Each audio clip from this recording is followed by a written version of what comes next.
So, good afternoon to all of us, especially to our subject teacher, Mrs. Montañez. Today I'm going to report about my topic, which is the Philippine Railroad System. Without further ado, let's continue our discussion. Okay. Information gathered from the article of the Metro Manila LRT System, a Historical Perspective by Gary L. Satri. So, short of background of our author, Mr. Satri obtained a master's degree from the University of the Philippines after working as a U.S. Navy journalist. He is an associate trainer at the Southeast Asia Speakers and Trainers Bureau of Makati City. He also writes and speaks on railroad issues in the Philippines. So, introduction. Long before LRT Rail Transit, or LRT, vehicles started gliding above Metro Manila road traffic. Streetcars were trundling past sidewalks accompanied by the clip-clap of horses. So, nagsugod din sila sa unang panahon katong mga kabayo pa. So, naray tulo ka klase sa horse-drawn carriages. So, first is the Karwahi, seconded by Keles and Kalisa. So, further information is this. Karwahi is there are four wheels and drawn by the two horses. So, next is the Keles. So, two wheels and drawn by one horse. And kanin siya Kalisa kay since it seems like cousin siya sa Keles nga nasa two wheels and drawn by one horse. So, kanin din Karwahi mao gamiton sa una sa mga Espanyol. May mga sa special kuan nga sa una kani nga mga sakyanan makasakay mo na katong mga nasa mga high class. So, let's forward. Okay. Arrival of Tranvia. So, ano na siya? In 1878, by Leon Monsor, an official of Department of Public Works, submitted a proposal to Madrid for a streetcar system. So, mao ni siya ang hinungdan nga medyo ni angat-angat na gamay kay ni propose si Leon Monsor o proposal about anay nga para sa system nga mo improve gamay. So, mao na ni siya as what you are see in the picture, mao na siya ang Tranvia. The first Tranvia were horse-drawn omnibuses for 12 seated and 8 standing passengers. So, manay goyodo na ang magbus sa kabayo. Diyon, ang bus kay ubay-ubay na siya og sulod. Asay mo sa 12 seated, nga na standing nga 8 nga pasahero. So let's forward to our report. Okay. Neo-colonizers, American era, transition for Tranvia. So, naman ta sa another nga colonizer. So, expected nga nanay bagong implementation sa way of our systems. So, in early 1899, war, and some called it an insurrection between the Filipinos and the American breakout. Mansa katong gawar na sila dito. Then, the Spanish imprint was already etched indelibly in the Philippine landscape, and by the turn of the century, an air of uncertainty characterized everyday conversation as Filipinos wondered what life would be like under the new colonizers.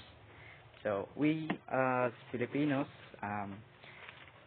di man jud ta ka adapt dayon. So, di jud ta kalikay nga magpangutana ta sa tuang kagalingon nga unsay madaganan nato sa bagong mo mudala o mo dumala. So, okay. By 1902, La Compañía had long since stopped expanding or improving its system.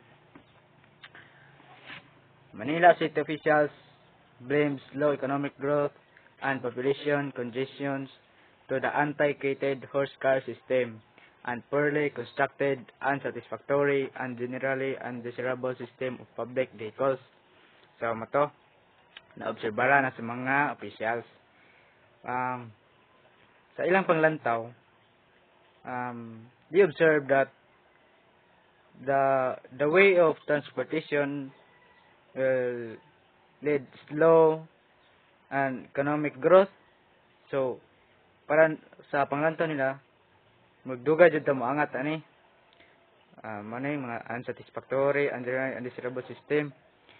Mato nga nanato sila plano magnahuna og sao nila pag implement og bago nga sa ato nga sistema. So let's continue. Mana ni siya, birth of electric streetcar. The Philippines Commission on October 20, 1902 passed a law that sent into motion franchise to be awarded to bidders for the construction and operation of electric power and transportation networks. So, manane, as what you are look at in the picture, the photo shows an electric streetcar. Manane siya ang resulta sa bago nga gi-propose nga implementation sa para improve gamay ang sistema. Manane siya dagan siya masulod. Electric siya, dili na katong magamit og kabayo, no? Na nanatay ko kaning improvement. Manane siya. In March 1903, the Municipal Board of Manila passed Ordinance 44 accepting the bid of Charles M. Sweat of Detroit. So, muna siya si Charles M. Sweat. Nag-propose siya og kaning ordinansa. Nga kaning ordinansa kuan siya na siya 12 lines para daganan o agyanan kay daghan naman nga sakyanan. Propose na pod og na other ordinance. New Jersey Company was established, which eventually became the Manila Electric Railroad and Light Company, better known as Meralco. So, mao na siya pagka kuana sa Meralco. Mao sakop sa kumpanya sa Meralco. Ang railroad system kay dako rin siya og kuan sa Meralco ni siya. Okay. Mao siya.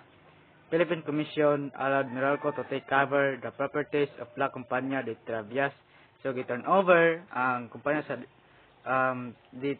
La Compañía de Travias, ang Meralco mo padayon. So, mana ni siya. As you look at in the picture,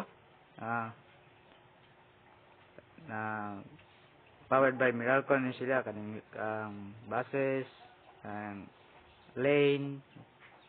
This ordinance 44 specified 12 lines. Lapad-lapad na yung kasada LRT 1 closely follows the Meralco route of Pasay south of Manila and the Santa Cruz route. Siya ang Meralco may dako og tagdumala ani sa aning LRT. Ang LRT to is under construction atong panahon na. Ayan. As the road network improve, kailangan pag-implement silang project, nakakita sila og something nga improvement. So, Meralco introduced electrical and gasoline powered bus services in the 1930s.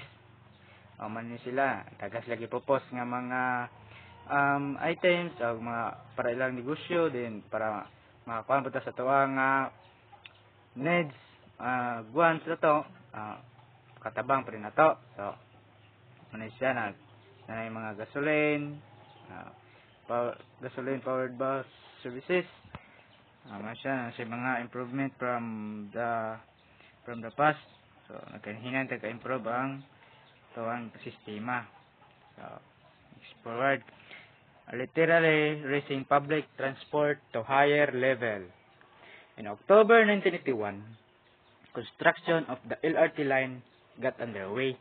Underway. Grabe na gamang lahang observation ba kaning productive kay laha. So nindot kay lahang kaning ay mga implementation kay mi-improve. So another project na pod para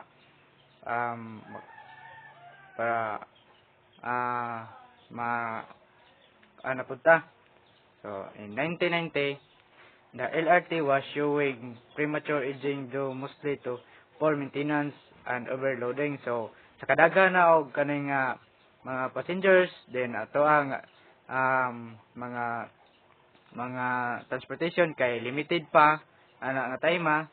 So, di jud malikayan nga ang mga maintenance, labi na ang mga kaning mga pisa kay orderonon diyon lack of kaning budget. So masa nagkasugat ni sila og mga problema sa gi-specifical gini sa maintenance kanina tungod sa overloading pod.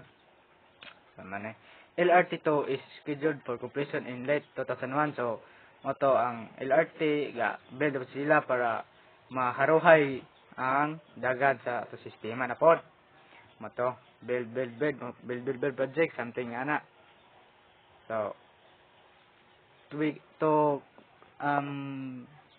end up, Philippines, specifically Metro Manila, has had a long experience with rail-based transit. As we look what is in the content, in the topic of this report, we see the difference or improvement from the past up until somewhat present. There's an improvement, but dili kaayo dali-dali. So to measure good public transport, it must be safe, comfortable, clean, and reliable. So manikang Gary L. Satri. So as I believe it is this I believe this word of Gary L. Satri, because transportation is a must, especially nowadays. That's all. That could be all. Thank you. Once again, good afternoon and thank you. Jimboy Camrelo Carion from BSF 1A.